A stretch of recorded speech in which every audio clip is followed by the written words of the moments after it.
Hello, viewers. Good morning, good afternoon, good evening. And if you're in Kami's time zone, happy midnight.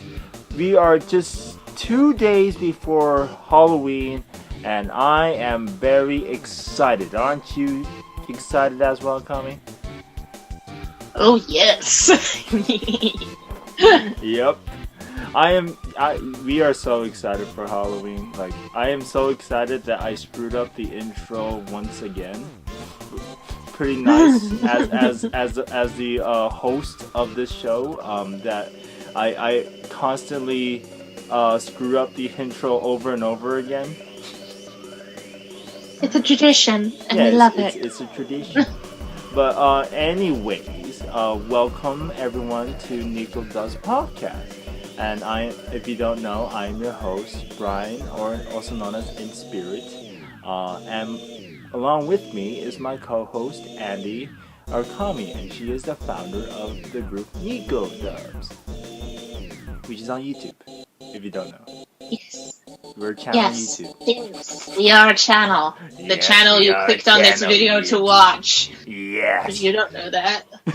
You don't know that. Come if you dare.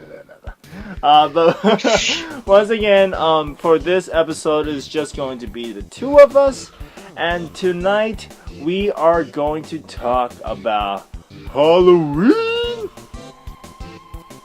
Yes, because knowing me, that's probably when I'm gonna upload this. Yeah.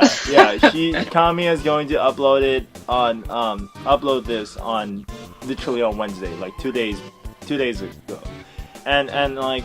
Once again, it's that time of month again where there's so many things going on at once, so many horror releases in terms of TV, film, and video games. Like if you look at the trailers on YouTube, we have those generic ghost and a little boy and little girl trailers all over the place, like to the point where I don't know like the names for any of those. It's always the creepy child. Yeah, the creepy child. Always creepy child. But you also have really very interesting ones like Overlord. I really want to see that film, and also Suspiria. I believe that's called Overlord Suspiria. I really want to see them. Even though I'm the type who just scream my head off during horror films. I would love to see those two. Yes. Yeah. Well, I'm also the type that's kind of a bit of a pansy when it comes to horror films, but I do make exceptions. Let's be pansies together, Kami. Let's be scared together. Let's scream together profusely. Spread that on Twitter.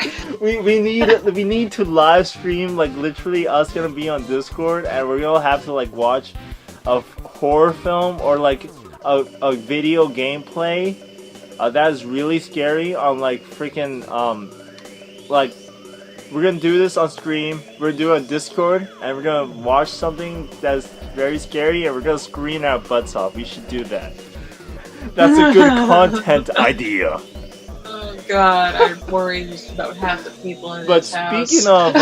speaking of content, just letting you all know that we have released the episode 2 of Don't Starve Resumptive. Woo! Yes, and as I stated in that one, it was delayed a couple months because change in visual editor, which ended up being me, and I had no idea how to do the dialogue. And guess what?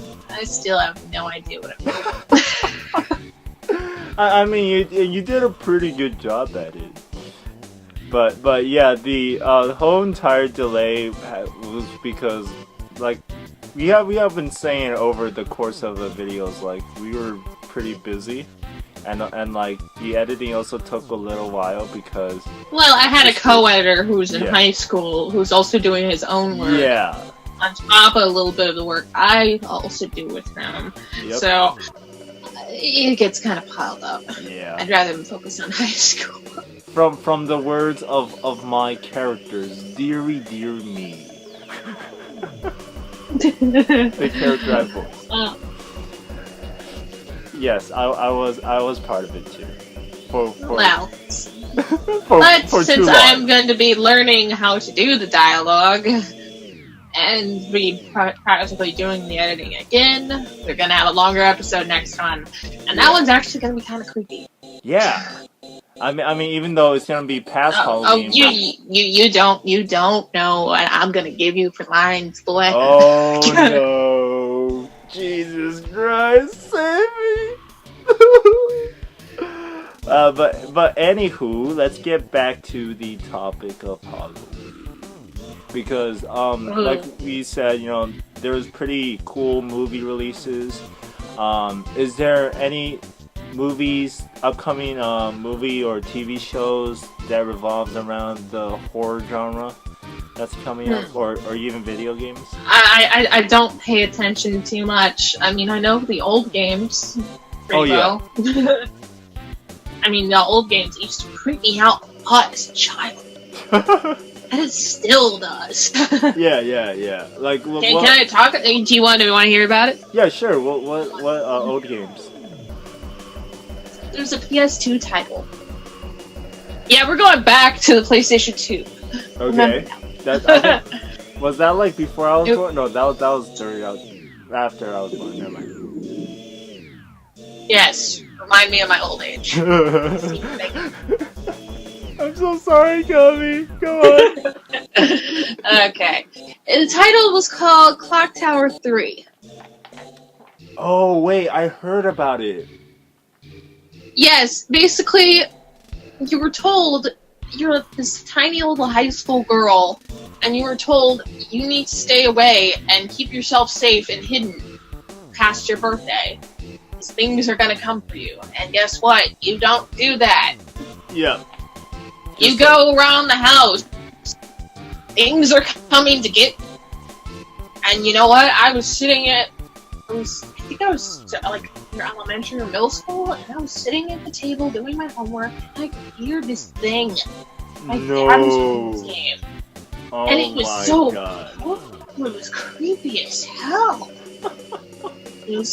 I remembered it had a deep voice, and it was coming to get her at the grocery store. Oh my gosh, that is so scary. I had nightmares listening to it. Jesus Christ. What the... But then I actually saw some gameplay of Clock Tower 3, and okay, I have to remember, this is years ago for me. I probably would actually replay it for Halloween. Yeah. But I could barely remember the plot, because I really hardly ever touched it since it gave me nightmares. Yeah.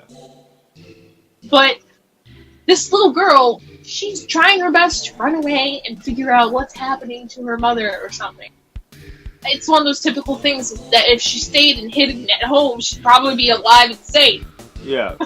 Would you also care to elaborate more on Clock Tower for those who don't know? Like, for example, like the monster or the entity that was chasing the little girl?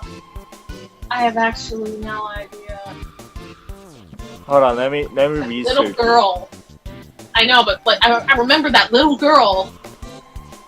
Holy crap, she didn't want to move. If you got too close, she started shivering in fear, and then the monster was coming to get you, so you're freaking out going, move! Yeah. And you get killed often because guess what? She's not moving. Yep. Was it part of because the controls were pretty glitch, or?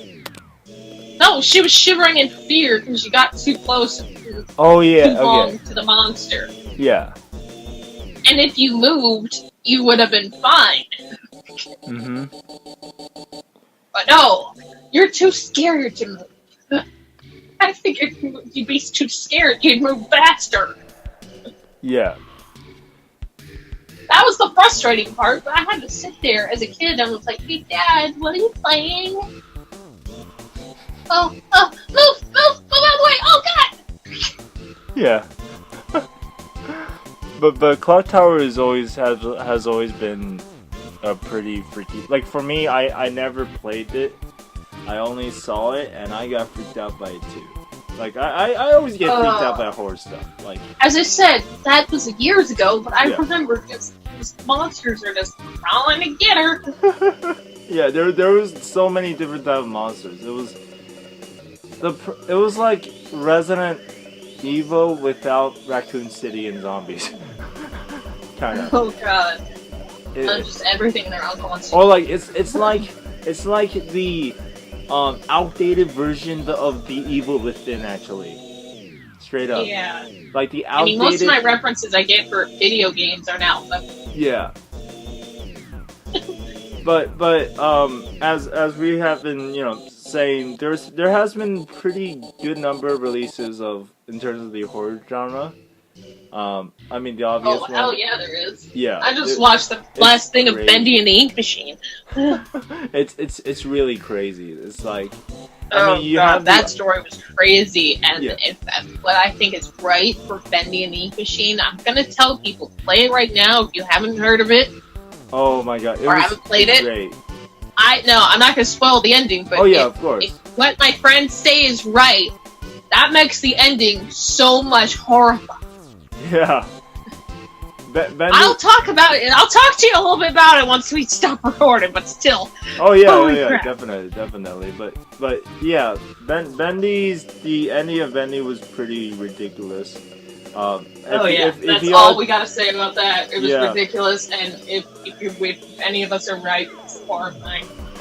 yeah, it is pretty horrifying, and like I'm pretty sure everyone, the viewers might know Bendy by now. I mean, it's been... Oh, Bendy became a big sensation. It's one of those horror games like they did in Five Nights at Freddy's. Yeah, along with Five Nights at Freddy's. That was more jump scare, and I have to admit, I didn't have a chance to play those games because I didn't have a computer for the longest time. Yeah. When I watched gameplay of it, I did jump out of my seat. Yeah, along with millions of other people who have played it. But yeah, it's just, I felt like everyone should know it by now because, not to mention, like a lot of indie horror games have always been like the most popular and the most likely to be iconic or likely to become a cult classic simply because more gamers are likely to play it, and part of it is that it gives them the wow factor, the attraction towards the viewers. Like we're talking right now, all the way to like Slender Man, and how. I can actually quote one for you and see if you can get it. Yeah. This one's actually gotten popular very fast. Oh, was that the quote? Very fast? No. Wait. Hello, welcome to my school. Wait, what video game was that from? Welcome to Baldi's Basics in Education and Learning. Yeah. I know it now. I actually played that one. How is it? Baldi can go fuck himself. Nice, yes. Yeah, that's... yes, it's true. Baldi should go fuck himself. That's basically how I was at the end of playing it for a good 10 minutes. Yeah, that's just how it is. And I almost said the same thing on Doki Doki Literature Club. Holy shit. That game just put a new dimension into things to the point where it just went into the level of, oh, fuck this. I actually knew where the jumps and horrors were gonna be, but then when I played it at night, I was like, ugh. Yeah. But I mean, at the same time, though... Hey, I can do this. No, she's not going for it. No. At the same time, though, you do have to account for the fact that a lot of these indie horror games have different ways of dispelling, as like the not generic ones, the ones that like present a new spectrum of things. For example, FNAF, Doki Doki,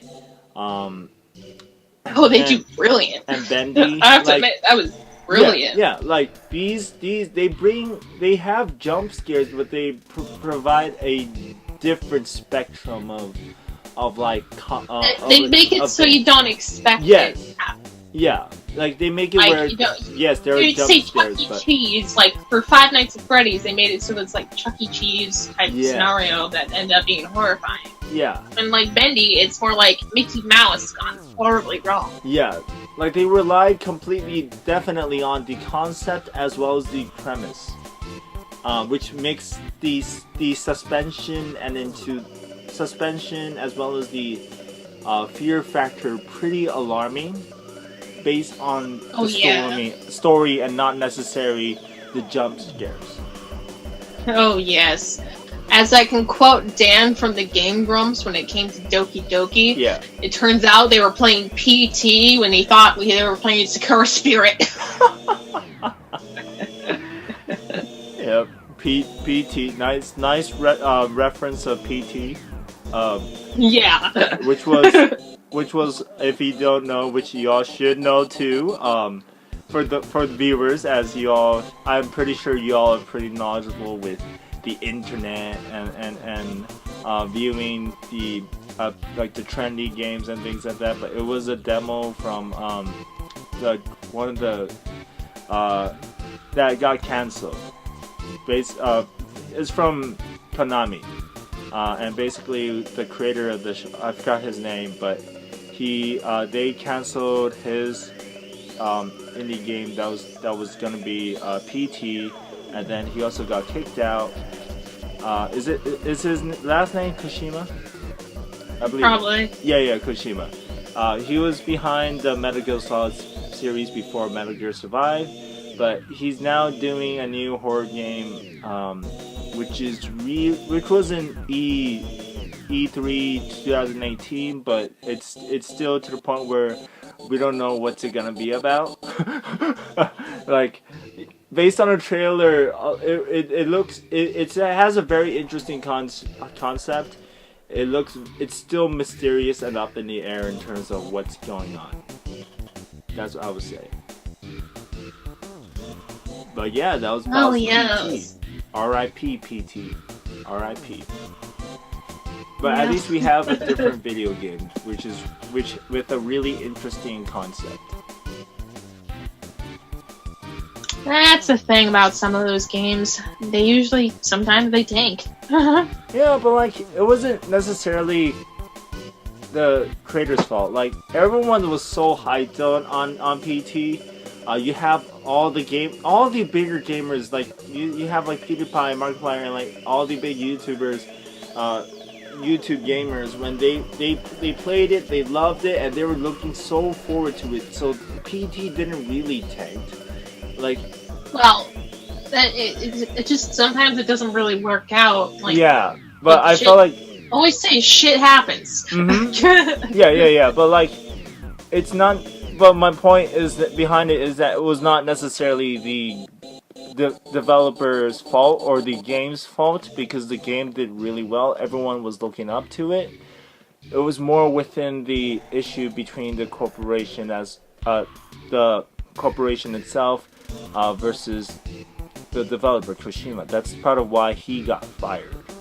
Because, I mean, if you look at it on the basis of PT, that was like having a rotten day. Ooh, shoot. I'm so sorry. I accidentally clicked the commercial.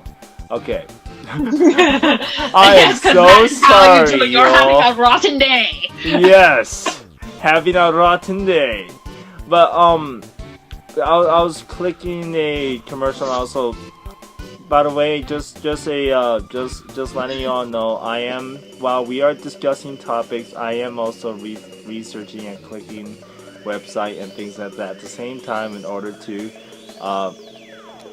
provide like evidence and things like that. So we're not I'm not necessarily trying to be disrespectful and things like that. This is what I'm doing, like kind of like behind the scenes. Yes. Yeah. That's why we play it on ear. Yeah. But anyways, my point behind it was that everyone was very hyped about PT. Like, I was hyped on PT and things like that. But what went wrong wasn't necessarily the game itself. It was more on the corporation as well as the relationship with Kojima. like if you look at games like Hello Neighbor, right? There was so much hype in Hello Neighbor. It used to be in the beta, when it was in beta, there was so much hype on Hello Neighbor as one of the upcoming indie horror/thriller game. Like there was so many videos about it. There was game theories about it. But once it came out in alpha, everyone was disappointed by the lack of development and things like that. Because you can only do so many big updates before you. Yeah, but you have like to work on your smaller updates. yeah, but like there was so much expectations riding Hello Neighbor to do. It was Hello Neighbor was essentially in the Bendy situation. Like you get what I mean? Like whereas in like yes, they both were in development.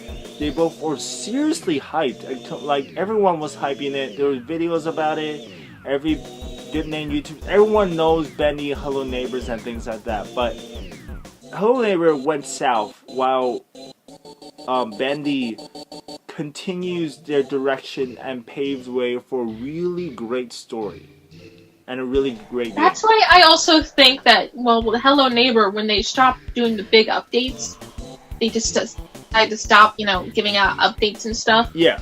Because, they were working on the big finished product. Yeah. With the Neatly team on Bendy, they were giving you out, they gave out the full game. Mm-hmm. But they let it out chapter by chapter, and you had to, it was episodic, each chapter. Yes. And that's why I've been waiting to buy Bendy before, waited until chapter 5 came out. Yeah. Makes sense. I mean, there's a good number of people who do that. But but they were selling each chapter for chapter by chapter. Yeah, they're doing and Telltale. And they could work on one chapter, and they released it to the fans. Yeah, they're basically doing what Telltale did. Yeah, they gave out each chapter and they released it to the fans. Technically, this is the full game, except chapter somewhat that hasn't come out yet. yeah, basically. And while they were doing that, they updated the stuff that they had done wrong when they fully updated and fixed some things that were wrong. Yes. On their previous chapters. Mm-hmm. Because they also looked to the YouTubers, and when they said something was wrong or something like that. Yeah. That's why I also followed the devlog for Yandere Simulator, and he also looks at Yandere does look on the YouTubers for, see what's going on, see what bugs are there. Yeah. I that's what I felt like. It's they're some worldwide playtesters. Sorry, what were you saying? It's they are the worldwide playtesters. Yes, that's what YouTubers are essentially. They're promoting the game itself and the developers, and they're basically testing the game so that the viewers will play it themselves. Yeah, that's why they updated some of the stuff once they got Chapter 5 out. A good chunk of the updates were to fix some things. Yes, for sure. But that's also why I find Hello Neighbor to be dissatisfied is that they should have listened to the YouTubers. I felt like here's the thing, like when they're in beta, Matt Pat basically have a theory, right?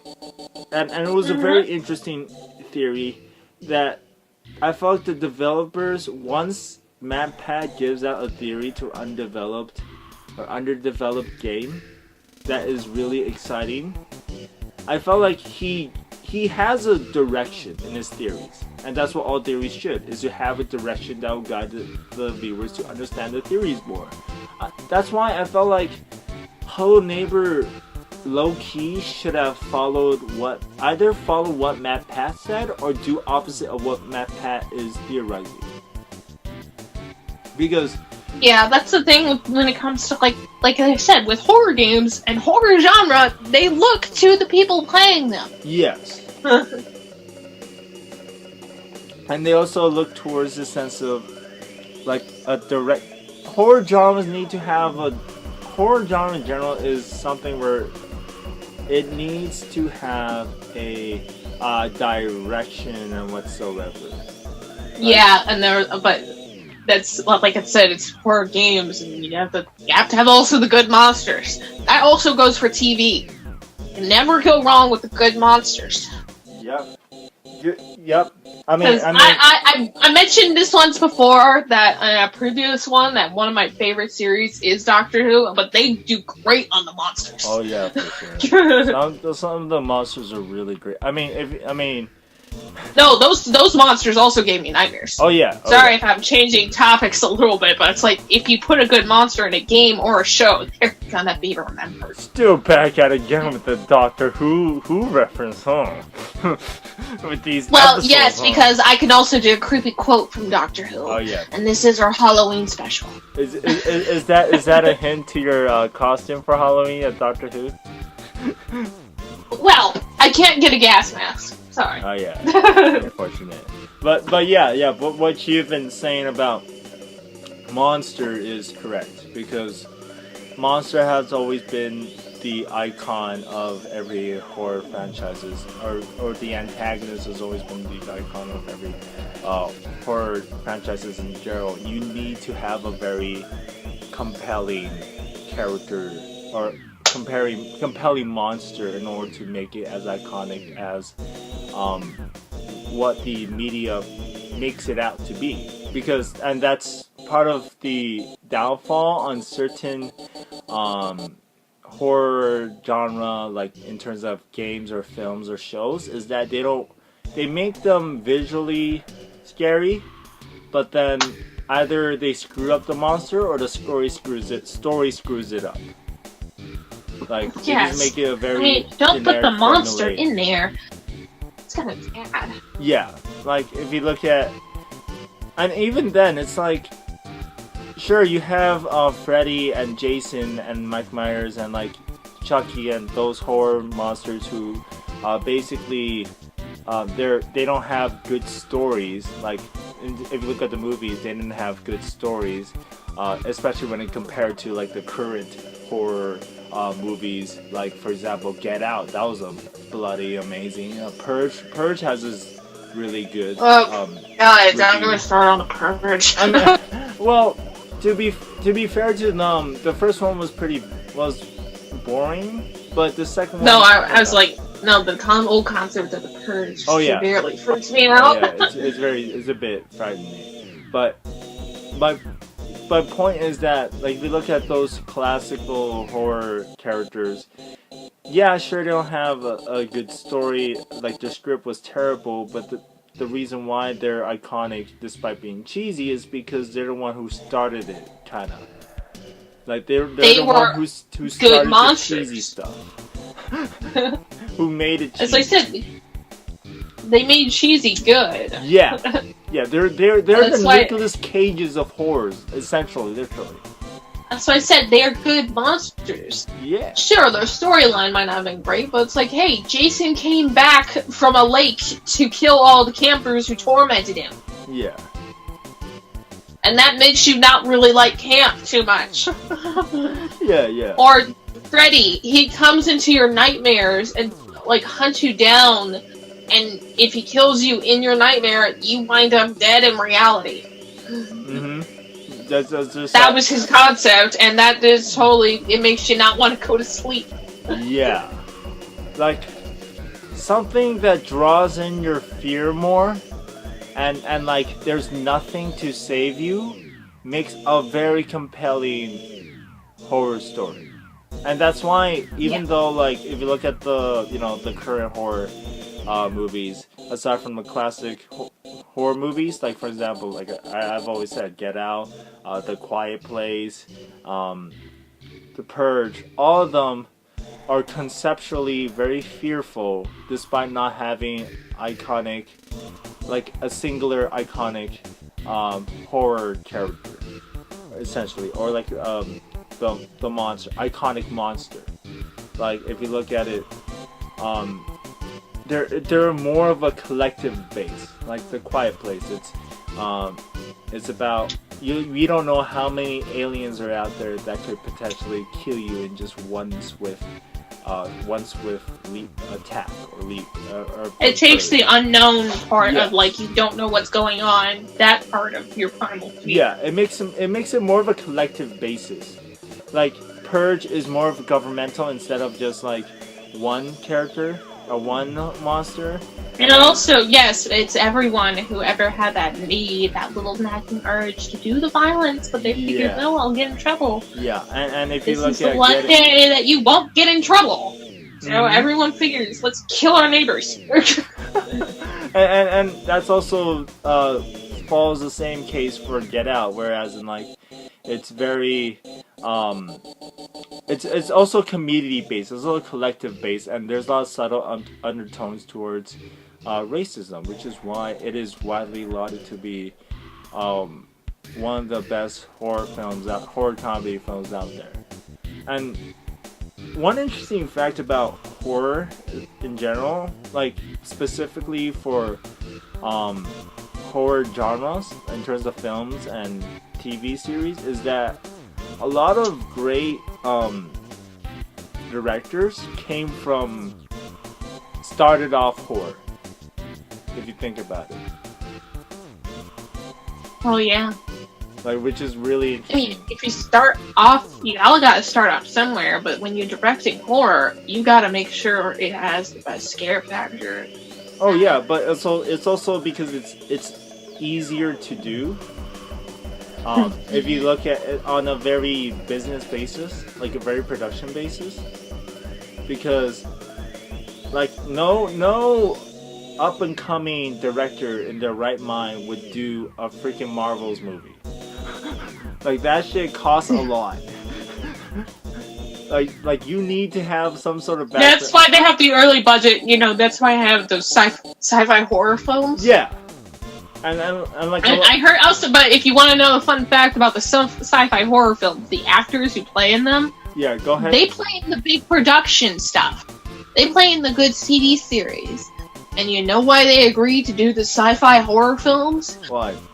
Because they are fun. That's what they told them. They enjoy themselves. This is like a vacation to them. Yeah, that's basically how they're like, yes. They're like, yes, guess what? I get eaten by the shark! Woo! Guess what? An alien popped out of my stomach.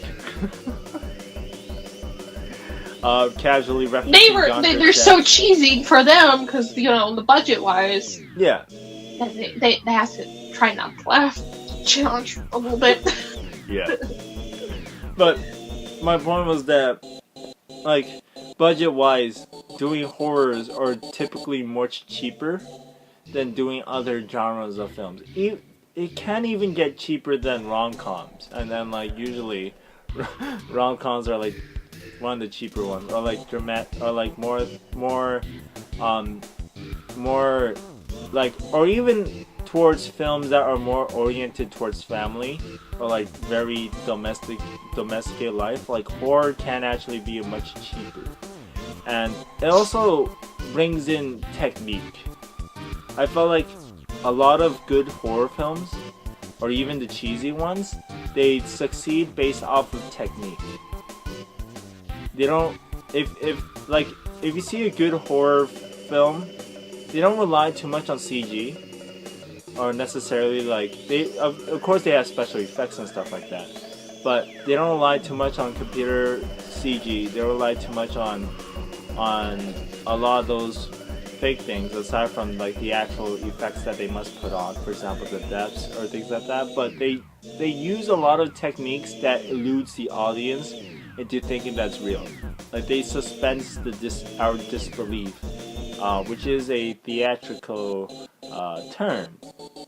But yeah, that's why it's really amazing to see a really good horror film, especially from directors that are up and coming.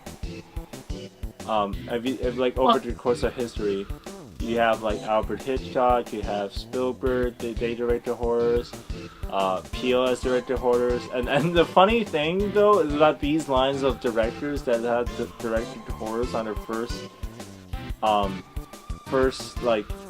film is that they don't continue to make horror films. Which is really interesting. I mean, their job, and if they make more money themselves directing something else, then go for it. Yeah, I always said, like, if you have a better paying job, go for it. Yeah. But that's also the thing. People also come back to horror films. Yeah. They always come back for that primal need to be frightened. Yeah. That's why I would assume that.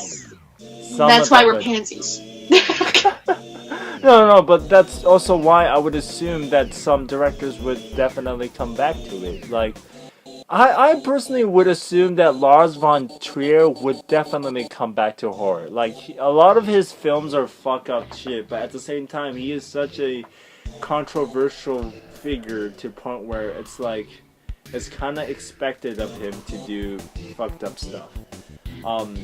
If y'all don't know Lars von Trier, he does a really crazy stuff in terms of film. Like, not many would probably stay and watch his stuff because while they're good, it's pretty long.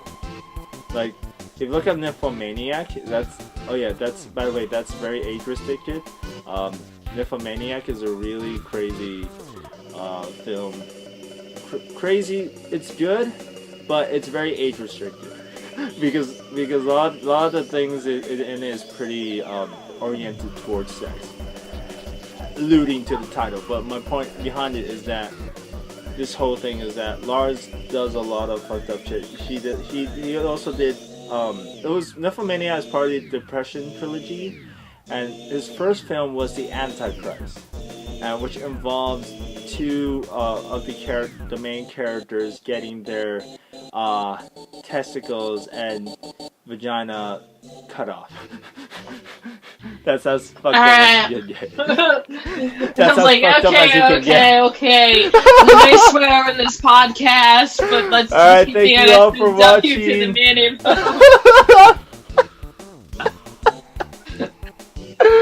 I'm putting my foot down as the old lady here. Thank you all. I am going to be replaced from this podcast as a host. This is my last episode. I will be stepping down.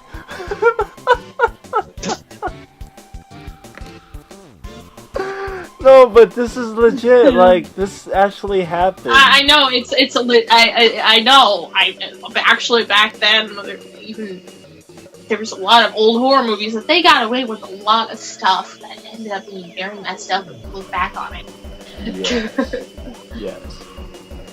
Another interesting fact is that I believe I'm also currently researching this, but correct me if I'm wrong.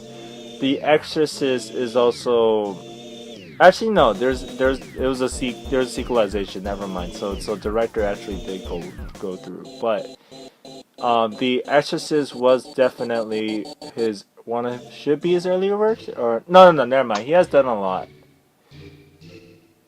Okay. I'm currently searching like what he's done. The screenwriter, the director has done. Never mind. Okay. I thought The Exorcist was his first film. Wait, no, hold on. Wrong guy. Let me check because I'm very interested. Because I heard that The Exorcist was Friedkin's first film director, or one of his first films. Oh, never mind. No. He directed French Connection. Never mind. But see, if you check people, out, we know exactly what we're talking about. We are not totally looking up on Google right now. I know. like legit. I mean, we don't plan what we're talking about. Really, we just literally just go on with the flow, and if something pops up, we search up as much as we can. It's called flying by the shit of your pants. Yeah, basically. Yeah, like even the director of The Exorcist, he hasn't done much of horror after The Exorcist. No, it's probably because they have bigger and better things to do. I mean, sure, leave the horror genre for probably more up and comers. Yeah. I mean, that's just how it is. That's why it's very interesting to me. Is that so they get more experience in directing, and then they can direct something bigger. I mean, here's the thing, right? If you look at the other genres, if you look at superheroes, they always have the same group, same director until the director made a very controversial thing. Like for example, Christopher Nolan. His first debut was also a horror film, but he did 3 Batman trilogies before he just reverts back. Like that's basically 3 films. I mean, not 3. That's because the Batman fan base decided to say, no, we don't like that. No, yeah, but like the fact that he did 3 films compared to the fact that he only did like, I believe 1, like horror film. Also, the Dark Knight trilogy was on its own level, somewhat in horror. Oh yeah, because it's Christopher Nolan. Like it's freaking Batman. It's not just. Well, yeah, because it's Batman. Batman brings one of the fewer characters who could potentially make it to either a comical or a very dark interpretation, depending on the direction. Like you see the comedic side of things, the Adam West. You see the George Clooney, the Val Kilmer, but you also see the potentially like you also see the Christopher Nolan's version. You also see I forgot that guy's name. The guy who played Birdman. Well, I forget his name too, but the whole point is that it gets more darker direction, yes. And when it comes to when making more darker superhero movies, it's not surprising that I didn't mind the Dark Knight trilogy. Yeah, don't get me wrong. It was perfect. It's just it gets to more darker directions. When you get to more darker directions, it's no surprise if you step back into the horror genre. Yeah. I mean... Because also the fact that there's a lot of people who get pissed. It potentially becomes dark thriller, though. Dark thriller. Yeah, thriller. More of like psychological thriller. Basically... Yeah, that's basically how it goes to. Horror just goes on a different level. The thriller has to go on a different level. Although it comes also to children. Yeah. Those are really easy to scare. Yeah. As you're gonna tell, you're gonna soon tell. But before that, the actor that I was mentioning is Michael Keaton, who won an Oscar for Birdman. Oh yes. I believe. Yeah, but anyways, would you care tell about your horror experience on scaring little kids? Actually, I ended up putting on like a devil mask. And I had a plastic knife, so I was walking around. It was one of my last years before people told me I was too old to go trick-or-treating. Yeah. I mean, who the hell cares? Yeah. You're never But that was before that. I was with my brother, because no one ever likes people to walk. You always have to walk in pairs at night. Yeah. So I was with my brother, and I had the mask on. It was fine. It was a really cheap costume. I put on gloves. I had a hoodie, mask, gloves. Mm-hmm. And I walked by this, this kid. And he was wearing his little devil hoodie, and he was looking all good, and he looks at me, and he just starts screaming. Really loud. I don't know if he was with his brother or not. I just remember the kid screaming a lot. Yeah. And he just looked at me and started screaming, and he was, screaming and bawling like a kid just saw something coming out of a horror movie. And it wasn't in that essence that you said, "Oh my god, I scared someone," and he's like, that's like a Halloween type scare. No. That was more like, "Oh my god, I think I mortified and scarred a child for life." How dare now, I was probably in middle school at the time. This was many years ago, but I can still remember it. So I was like, "Oh no, and because if it was like a normal scare, like they're like, "Oh yeah. I wouldn't have said anything. But I was like, "Oh no," and I took off my mask to show him that I'm just a normal person. It's just a mask. He started screaming even louder.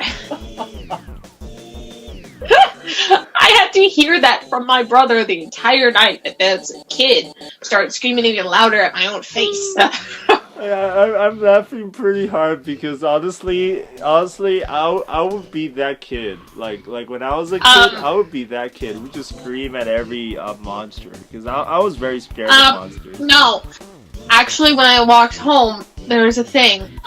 It was getting late. Yeah. So I was walking back home, and after a while, when you wear those plastic masks, well, one, they get a little moisture in them, and two, they get really hot. Yeah. So I took off the mask a long time ago. I had the hood down. I had pretty long hair at the time. Mm-hmm. And so I was just walking by. I had a pretty good haul. And I always shared it with my dad. Good. Yeah. But I was walking back home, and I walked by, and I saw the kid again. Small town. No. That can happen. Yeah. And he looked at me, and even with my hair down, he started screaming again. Oh my god, that's so crazy. Like, holy shit, I'm tired. Yeah. I don't want to deal with this. That's kind of not on you. But I had the hood down. I had the gloves off. Yeah. I had everything that made me look like a monster off. Yeah. That's I even had a long hair that proved that I was a middle school girl. That's very interesting that the kid yelled at you to cried the second time. Yeah, I mean, it was different when I was trying to make a haunted house. I mean, I volunteered at the local church's haunted house, and we were good at that. We were supposed to scare people. Yeah. So this is a different story. My whole thing for my role in the haunted house was I was supposed to stand there at the corner and not move at all. Yeah. And when people walked by, they thought I was a statue. I was one of the decorations. Now I forgot my gloves, and I was happy they weren't paying attention to that. Yeah. My whole role was to start moving when they were walking by and they thought I was a statue. Yeah. And that, like I said, that's different when you scare people in a haunted house. That was different than the kid who started screaming when I was walking down the street. Haunted house, you're meant to scare people. You go in there specifically to try to... Yeah, just to try to scare the living crap out of people. Like I used to be. And if they have reactions, they ask for it themselves. Yeah, that's just how it is. And so I heard this kid walking by, and I was wearing a mask that had the dark lenses over his eyes. It was a skull mask. So even with the lights off, I could barely see a thing. And this is coming from someone who also wears glasses. Yeah. I could barely see a thing. So when a shadow comes up, I'm supposed to go there. But I could hear the kid just fine. It was another kid. Yeah. He was walking around, it's like, this is no big deal. I'm not scared of nothing. This is weak. Yeah. Then I started moving. Yeah. He started crying, and he ran to his mother. Now that one I could feel good about, because that's how a haunted house is supposed to be. Yeah, definitely. Like, I worked. I also not worked, but I in high school I used to be in haunted house as a scare for 4 years. So of course you have to do that. Yeah, you can feel good when you're helping out a haunted house. Yeah, you can feel good for scaring people in a haunted house. Like I said, he was bawling and running. That's nice. Like we were cheering when we heard some people were crying. That was like, yes, we're doing too good. That's a different haunted house. The other story was because I was walking down the freaking street. Yeah. You got anything from Halloween? Or did my stories take the cake? Yeah, your story always kicking. Why do I always have a boring life? Like, what would my life be without you? Without Neko Doves coming? Well, you'd be sitting at home wondering what to do next. That's actually true, low-key. But I mean, it wasn't exactly an exciting life though. It's just a small town, and yeah, of course, when you're walking down the street in a small town, you're bound to bump into 5 I mean, here's the thing though.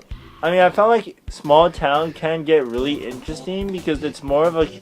I felt like in a situation where you get to know each other, right? Like if you get to know like if you basically know everyone in your town, you basically are more closer to them a little more in the sense of where there's more chances of you interacting with them compared to like a large scale city.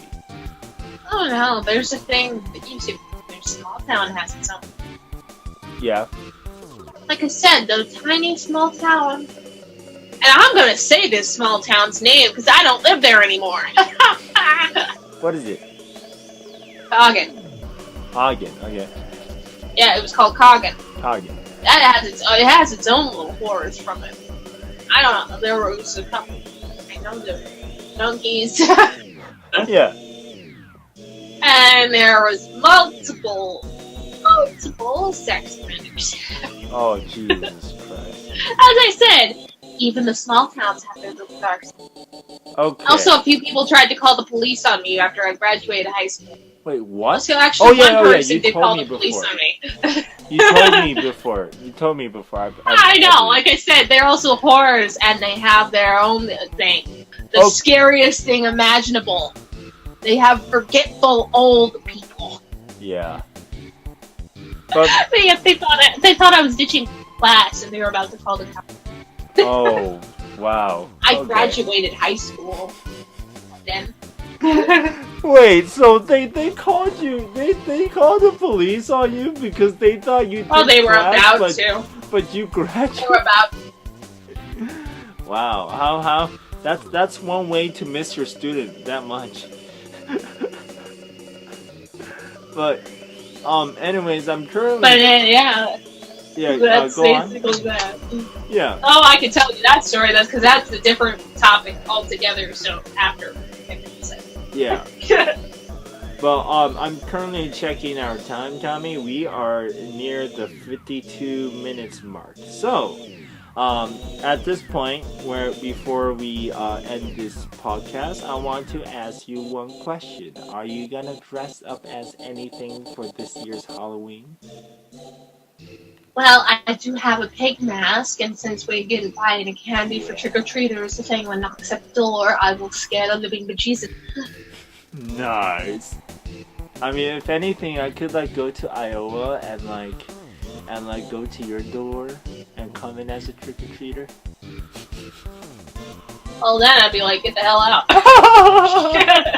Nice. I see how this, but that's cool. Cause I'm also gonna definitely dress up. You know what we should do? I was like, because I was like, I want to say, alright, I'll probably say, I'm gonna say what I'm gonna dress up as. Legitimately, I'm gonna dress up as a girl. That's understandable. Yeah. Well, I mean, part of me hesitated on saying it because I was like, it was not out of fear or anything. It's more of out of should I tell Tommy that we should ask if the Neko group or Neko Dubs group are dressing up in anything? They should post photos of their costume on Discord, or should I say it now? Type of thing. Probably should just say it. Yeah, but yeah, I am dressing up as. I am great when it comes to dressing up. I mean, I did that once during I think it was homecoming week. Yeah. It was during last few years of high school. It was homecoming week. Last story to kick it off. Basically, that's just how it is. It was homecoming. Yeah, it's homecoming. And so it was one of those weeks that we got to do. You had to dress up like Halloween-like. Mm-hmm. So we were allowed to walk around the school in costume. Nice. So I had this Grim Reaper hoodie. Yeah. I mean, it a long outfit. And so I had that fully prepared, and the black gloves, because I had it from the haunted house. Mm-hmm. So I put on the skull mask and I put the hood up. And I walked to school, and surprisingly enough, I was the quiet kid, so that worked. Yeah, usually. So I walked in and I said nothing. And I was just looking around, and I was wearing the skull mask the entire time. And people are like, "Who the hell is that? Yeah. Oh my god, who is that?" And it's like, "Are you gonna say anything?" And I was like, "Nope." That's so creepy. Except they looked down and saw my iconic shoes, because I was the only one in that school who wore Crocs. Yeah. And then they guessed it right away. Oh, they're like, oh, who are you? Oh, wait, it's Tommy. It's probably Tommy. It's probably yes. Andy. Probably yes, and they were like, "Are you gonna you're gonna wear that the entire day?" Yeah. I did. Except when eating lunch. Yeah. I wore that mask the entire day. Yeah. Nice. Wait, even when you're eating? So do you like, how do you eat? I took the mask off. Oh, okay. I thought you just forced That was the only thing. I even scared a few teachers because I was just sitting at the desk going, yes. Nodding the head, not speaking. That was the best. Yeah. Only thing they saw was just this skull. No, that's so... I would be definitely creeped out if I was the classroom. Yes, yeah. And the only reason they even weren't too freaked out about who it was because I was sitting in my assigned seat. Yeah. But yeah, I'm glad that we're still dressing up even though we're perceived as too old. Like, personally, I believe that we all should dress up for Halloween. Like, there's and that's the thing also. Who the hell said too old is too old? Yeah. I mean, I had to stop doing it. Like last year in middle school was like, people kept telling me, "You're too old to trick or treat. You're too old." I'm like, what the hell? Like, and the thing is, I would have stopped in high school. Yeah. Also, another crazy thing, Andy, is that there are some states and some like certain counties where they prohibit where they are. Currently, I think either they passed it or they're debating on it to pass on the law stating that all kids under the that are over the age of like 13 or 12 can no longer trick or treat. Like, I saw trick or treating around 14, 15. Yeah, but the point behind that law is that people over the age would be charged or will be like arrested for trick or treating.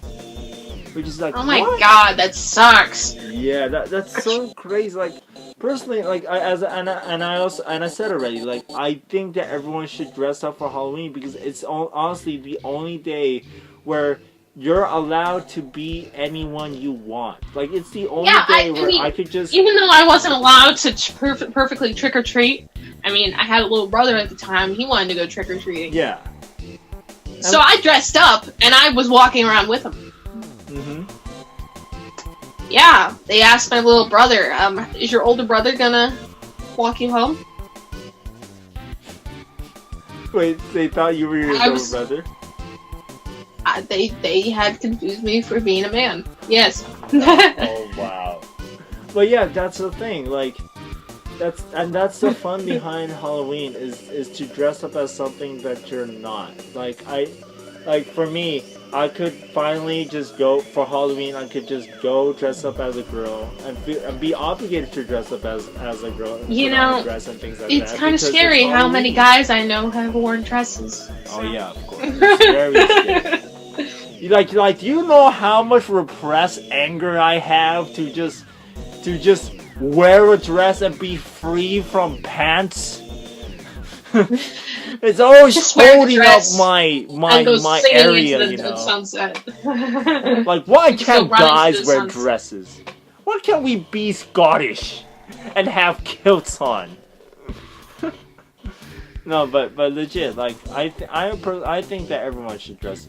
I mean, you also think too, but like, we all should dress up for Halloween. Like, there should be no excuse because aside from like, hey, Guess what? We have an adult dressing way too. Yeah. It's called cosplay. Yeah, you have adult dressing costumes, but like aside from like anime expos or like different cons, like Comic-Con, you don't really have an obligation to dress up as something else, unless you're an actor, or unless it's a celebration. But still, it's like that Halloween's a great opportunity to do so. So yeah. Yeah, it's one of those things where I personally don't mind getting scared. Mm-hmm.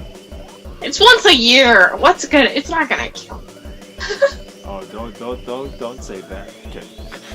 But on that note, we are going to end this episode as well as this podcast. So thank you all very much for watching. And keep in track. I'm not keeping track, but stay tuned for our upcoming videos. We are still going forward with some of our projects. Like we're still going forward with this podcast, and we are trying to work on Don't Starve. Like we said, we're working on the 3rd episode. Yes. And are there any upcoming projects that you want to talk about? Well, I know a bunch of artists. They are personal friends of mine. And usually when I ask them if I could dub their stuff, they go, yes, really excited, like, so. Yeah, and like that's how Don't Starve Resumptuous came to be. Yeah, but basically. They also wanted to. They have a bunch of comics that they're basically saying, here, can you give this one a voice, please? Yeah, for the gist of things, we are currently, like, in terms of behind the scenes stuff, we are also in the talks. Like, there's a lot of people, a lot of the writers and the artists, they want us to dub their stuff. Like, they're so enthusiastic about it, but. I also am working on a comic with another artist, scripting it, and once we finish it, it's also gonna turn into an Ask blog. Yeah. Once we finish it, once we have enough content to dub, we're gonna dub it too. Yeah. So it's gonna be something that I personally help script and help direct, and we're gonna do that too. Yes, definitely. And it's just the only thing that's kind of like impeding us or like slowing us down. It has to do with our time as well as our personal lives and things like that. But we will be uploading as much as we can. We will push out more content and more interesting stuff. So once again, thank you all very much for listening, and thank you all for sticking with us and for supporting us. And we will see you in the next podcast or next video. Bye-bye. Bye. Happy trick-or-treating. Should we end with a very creepy song or no? Oh, I'm already gonna put a creepy song. Do it. Trick-or-treat, smell my feet. Mostly gonna... actually, no, it's gonna be the instrumental version of this. Alright, we'll officially Nightmare Before Christmas. Wait, the night before Christmas?